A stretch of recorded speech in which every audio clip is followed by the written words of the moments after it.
ముఖ్యమంత్రి రేవంత్ రెడ్డి అన్న ఈ రాష్ట్రంలో రాష్ట్ర ప్రభుత్వానికి ఎన్ని ఇబ్బందులున్నా, రాష్ట్ర ప్రభుత్వానికి ఎంత ఆర్థిక భారం ఉన్నప్పటికీ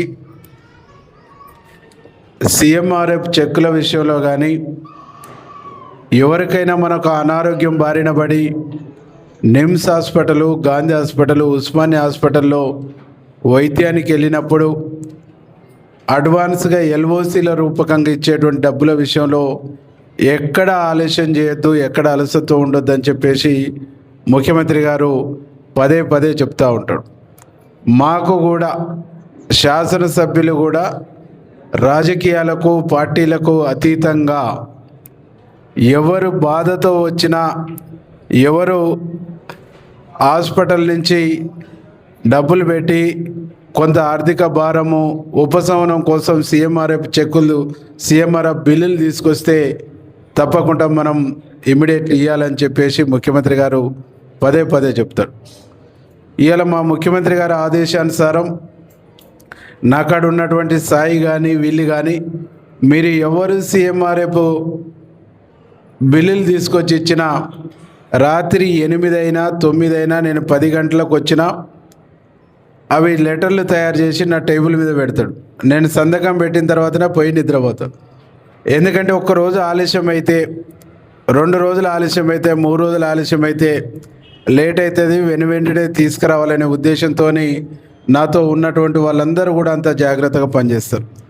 ఎందుకంటే ఈరోజు ఒక వైద్యం కోసం అనారోగ్యం బారిన పడ్డ మనం డబ్బులు లేకుండా అప్పు చేసి, ఇంకా అప్పు కూడా సరిపోని పరిస్థితిలో మన ఆస్తులు కుదబెట్టుకొని, బంగారం కుదబెట్టుకొని ప్రాణాన్ని కాపాడుకోవాలనేటువంటి దానికోసం మనం పడేటువంటి తపన నేను కళ్ళారా చూస్తున్నటువంటి వాడిని, చూసినటువంటి వాడిని.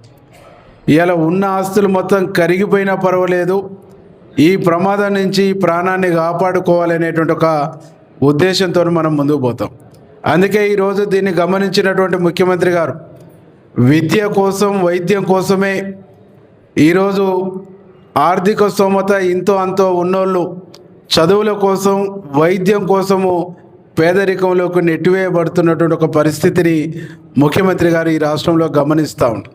అందుకోసం ఈరోజు ఎల్బీ నగర్ దగ్గరే గతంలో ఉండేటువంటి ఫ్రూట్ మార్కెట్లో కడుతున్నటువంటి హాస్పిటల్ కానీ, అట్లాగే వరంగల్లో ఒక హాస్పిటల్, గచ్చిబౌలి ఏరియాలో ఒక హాస్పిటల్, నగరం నలుమూలల 2-3 హాస్పిటళ్ళు, గచ్చిబౌలిలో ఒక హాస్పిటలు, అటు కరీంనగర్ దిక్కు ఒక హాస్పిటల్ను డెవలప్ చేసి ఈరోజు నిమ్స్ హాస్పిటల్కి పోతే ఎంత మంచి వైద్యం అందుతుందో, ఎల్ఓసీల ద్వారా మన మీద బర్డన్ పడకుండా ప్రభుత్వమే బర్డన్ను భరించి మనకు వైద్యం చేసి పంపుతుందో, నిమ్స్ హాస్పిటల్కి సంబంధించిన క్రౌడ్ కూడా కొంచెం తగ్గుద్ది.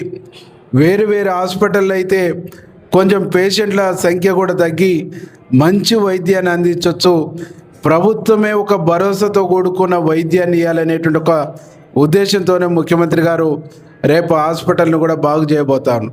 మనకాడ 100 పడకల హాస్పిటల్ కంప్లీట్ అయిపోయింది. టామా కేర్ సెంటర్ కూడా అక్కడ ఇచ్చిండు. ఎమర్జెన్సీ కేసుల్ని ఇక్కడ అడ్మిట్ చేసుకోవచ్చు. హైదరాబాద్లో ఇంకొక 2 హాస్పిటళ్ళు వస్తున్నాయి కాబట్టి పేదవాడికి ప్రైవేటు వైద్యం అంటే ఖరీదైంది. పేదవాడికి ప్రభుత్వ వైద్యం ఒక భరోసా ఇవ్వాలనే ఉద్దేశంతో ముఖ్యమంత్రి గారు ముందుకు పోతూ ఉంటారు. కాబట్టి పేదవాడికి ప్రభుత్వ వైద్యం భరోసాతో పాటుగా ప్రభుత్వ విద్యను కూడా ఒక భరోసా కల్పించాలనే ఒక ఆలోచన ముఖ్యమంత్రి గారు చేస్తూ ఉన్నారు.